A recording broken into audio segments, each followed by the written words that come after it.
Good morning and welcome to my garden.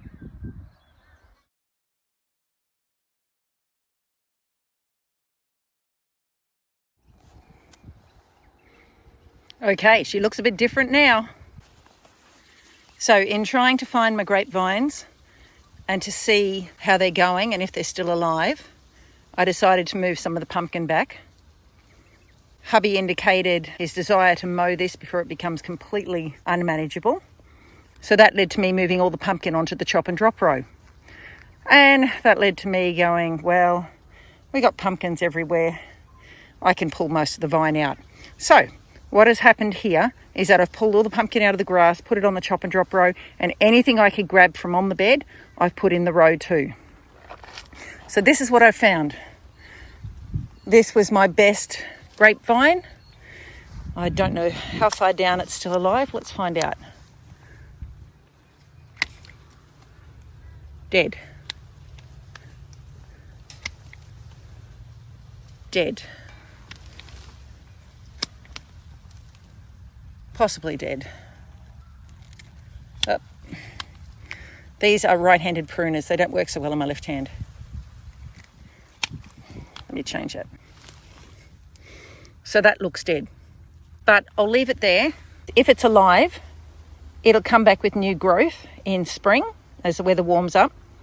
It's April now. We're currently in autumn and the weather is cooling down. So the plants would go dormant and lose most of their leaves at this stage anyway. So I won't give up on it yet. But that was number one.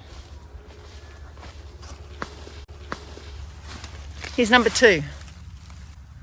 Not much growth on it, but it's doing all right. Number three, died.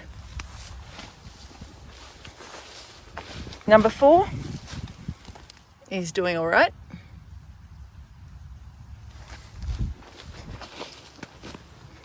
Number five died. And number six is alive. Oh, guess what I've just realised? I planted two different types of leaf and I alternated them along this bed. All the leaves of this shape are the three that survived. And the three of the other shape are the ones that died. That is interesting. I wonder if that's about the type of soil they prefer. I wonder if that's about the type of climate they prefer, whether it was just too hot for those varieties. It's an interesting hypothesis to follow through. So with syntropics, they say that when you chop things back, a complete reset is valuable to the garden. I wasn't planning on doing a complete reset this morning. In fact, I was just planning on clearing the pumpkin from the grapes. But it seems now that I've started a reset, so I guess I'm going to finish the reset. The asparagus is dying back for winter, so I could pull them out. The bananas are growing back. I could chop them for chop and drop. Could have a go at moving some of those pups. And this one's getting a bit too tall. I'm concerned about damaging the grapevine trellis if it stays there. And this arrowroot is again taller than me and the lemongrass. So it seems I'm going to be doing a complete reset. Wasn't where I was intending to be working today, but I guess that's what we're doing today. So I've just hacked down this end asparagus. You may remember that a couple of my asparagus plants had seeds on them, little berries. Well, they're the asparagus seeds. And as I clean up everything that's left and get rid of the weeds, I'm discovering quite a number of young asparagus plants. Now, asparagus does multiply, but generally it comes up in the centre of the plant and they all just come up beside each other. But these must be seeds because they're coming up in a lot of places. We've got here and here.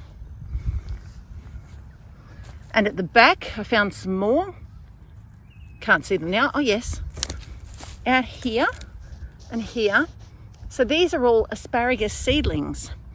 I remember reading that asparagus berries appear on a lot of different asparagus plants. But only the female ones are the ones that will produce offspring. Is it male or female? You can't tell until the berries ripen and grow. Well, this end asparagus was a female plant. because it has thrown offspring all around. So that's quite exciting. I haven't looked very hard around the other plants, but I don't see any babies around these. So maybe I only had the one female plant. I guess we'll discover as I clean up the rest. We have completed a full reset of contour 2 on the east. What started with the idea of pulling the pumpkin back away from the grapevines has finished up with a complete reset. So you can see here this arrowroot that was close to 2.5 meters tall. I've pruned that down to about where the machete could swing without hitting rocks. I'm very grateful to have been able to take some pups off this full-size banana and 4 pups off these 1, 2, 3 smaller bananas, so I can spread them along the back. So behind each asparagus there's now a dwarf banana plant. I'll use them for chop and drop. As you can see, I've done along here. This being a taller banana, I'm not so keen on keeping that in there, because if I don't get to it soon enough and it gets blown over by the wind, it'll take down my trellis. So over time I will seek to remove it. First step for that is chopping out the heart of a couple of these. I didn't chop them all out because I'd like to establish this tall banana in another location before I get rid of it. Hopefully I can do that with these 2 pups. My strawberry plant's now going to have some air and some light over winter. I'll probably plant some more of those. And I've just seen that my supplier of rhubarb has rhubarb crowns available again. So I'll get some of those and see if I can re-establish rhubarb. I used to have rhubarb in here. I had seedlings down that end, and I had 3 crowns here, and they all died in all our wet weather. I think we're done with all our wet weather. 300 mils in a month. Yeah, maybe we're not quite done with our wet weather. But it is April now and the rain is slowing down. The asparagus hadn't died back completely, but I chose to chop it off anyway. Complete reset is a complete reset.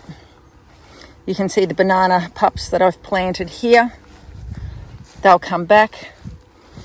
So generally when I have a bed that has asparagus in it, when it dies down, I put a very thick layer of manure and straw over the top of it. I might do that, or I might use it for winter vegetables. Haven't decided yet. I'll see how much energy I have when it comes to do the job to figure that out. My grapes, now you can see I've still got 3. There's 1. Cucamelon is still growing. There's the second grape.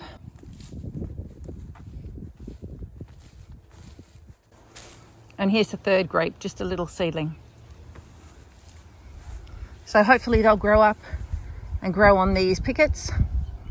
This picket here isn't very straight, but it's not in the ground very much. Its job is to hold the wires apart. I guess I could attach the wire to the picket to help it stand up straight. I might do that one day. Just curve this wire up and over. That hook might do it.